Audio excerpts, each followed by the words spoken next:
কি গরম, গরমকাল পড়তে না পড়তেই গরমটাও পড়ে গেল। বলো কেন কেন? একটু পরে তো গরমটা পড়তে পারতো।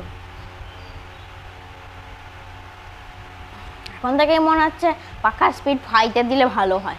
উফ কি গরম। যাই হোক, তোমাদের ওই বলেছিলাম না ওরে বুধো, ওটার পর থেকে বলছি। হ্যাঁ হ্যাঁ চলো। খানিক পরে মনে হলো কে যেন গাছের ভেতর থেকে রেগে উঠলো। কেন ডাকছিস? বুড়ো বলল, কাগেশ্বর কি বলছে শোনো। আবার সেই রকম আওয়াজ হলো, কি বলছে? বুড়ো বলল, বলছে ত্রৈরাসিক না ভগ্নাংশ। তেরে উত্তর হলো, কাকে বলছে ভগ্নাংশ? তোকে না আমাকে? বুড়ো বলল, তা নয়, বলছে হিসেবটা ভগ্নাংশ চাস না ত্রৈরাশি। একটুক্ষণ পর জবাব শোনা গেল, আচ্ছা ত্রৈরাশিকে দিতে বল। বুড়ো গম্ভীরভাবে খানিকক্ষণ দাড়ি হাতড়াল, তারপর মাথা নেড়ে বলল, বুধোটার যেমন বুদ্ধি, ত্রৈরাশিক দিতে বলবো কেন? ভগ্নাংশটা খারাপ হলো কিসে? না হে কাগেশ্বর, তুমি ভগ্নাংশই দাও। কাক বলল, তাহলে আড়াই সেরের গোটা সের দুটো বাদ গেলে রইল ভগ্নাংশ আধ সের। তোমার হিসেব হলো আধ সের।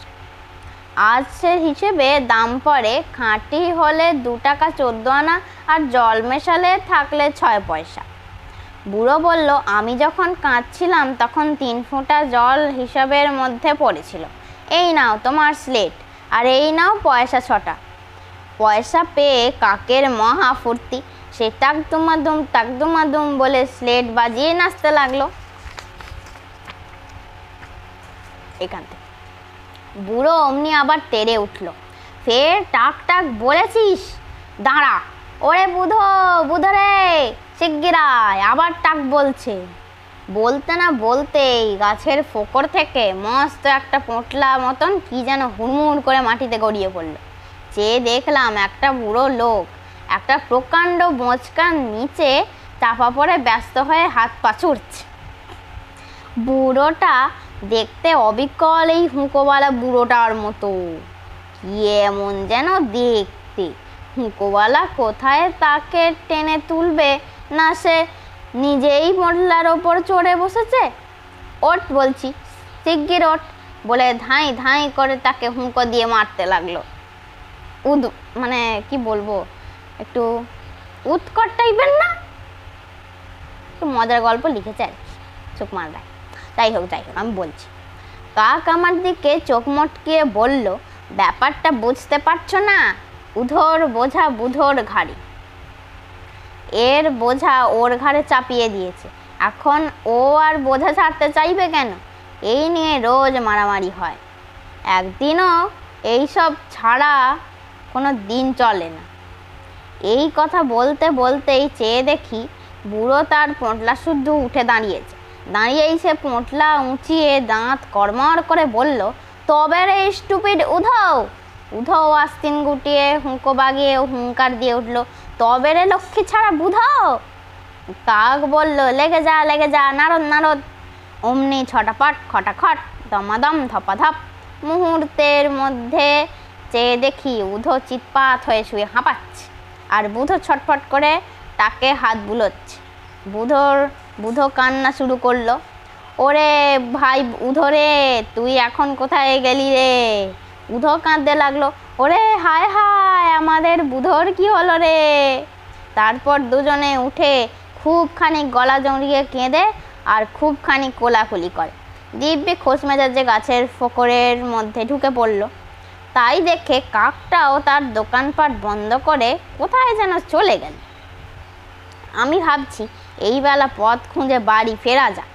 এমন সময় শুনি পাশের একটা ঝোপের মধ্যে কীরকম শব্দ হচ্ছে। কেউ যেন হাসতে হাসতে কিছুতেই হাসি সামলাতে পারছে না।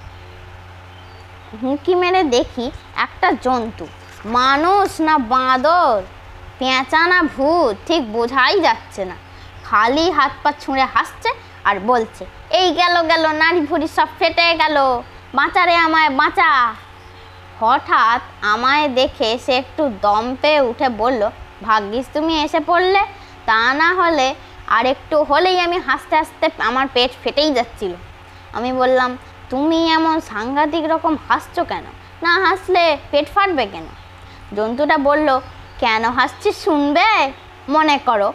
মনে করো পৃথিবীটা যদি চ্যাপ্টা হতো, তাহলে সব জল গড়িয়ে ডাঙায় এসে পড়তো, আর ডাঙার মাটি সব গুলিয়ে প্যাঁচ প্যাঁচে কাদা হয়ে যেত, আর লোকগুলো সব তার মধ্যে ধবা ধবা আছাড় খেয়ে পড়তো, তাহলে হো হো হো হো হো। এই বলে সে আবার হাসতে হাসতে লুটিয়ে পড়লো। আমি বললাম, কি আশ্চর্য, এর জন্য তুমি এত ভয়ানক হাসছো কেন? সে আবার হাসি থামিয়ে বলল, না না, শুধু এর জন্য নয়।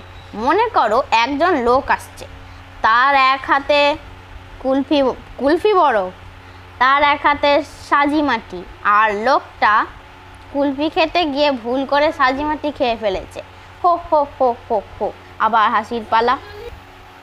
আমি বললাম, কেন তুমি এইসব অসম্ভব কথা ভেবে ভেবে ভেবে ভেবে খামোকা হেসে হেসে কষ্ট পাচ্ছ? সে বলল, না না, সব কি আর অসম্ভব? মনে করো একজন লোক টিকটিকি পোষে, রোজ তাদের নাইয়ে খাইয়ে শুকোতে দেয়। একদিন একটা রাম ছাগল এসে সব টিকটিকি খেয়ে ফেলেছে। হো হো হো হো হো। জন্তুটার রকম সকম দেখে আমার ভালো লাগলো না, বড্ড অদ্ভুত লাগলো। অদ্ভুত তো লাগবেই, আর তোমাদেরকেও আমার অদ্ভুত লাগে। কেন বলো তো? আমি এত কষ্ট করে করে ভিডিও বানাই, যদি অনেকদিন পর পর ভিডিও বানাই, আর তোমরা কেউ লাইক সাবস্ক্রাইব করো না, তাহলে অদ্ভুত লাগবে না? যাই হোক, এত গরম পড়েছে, আমি আবার জল খাই, আর তোমায় পরে বলবো, হ্যাঁ, বাকি গল্পটা।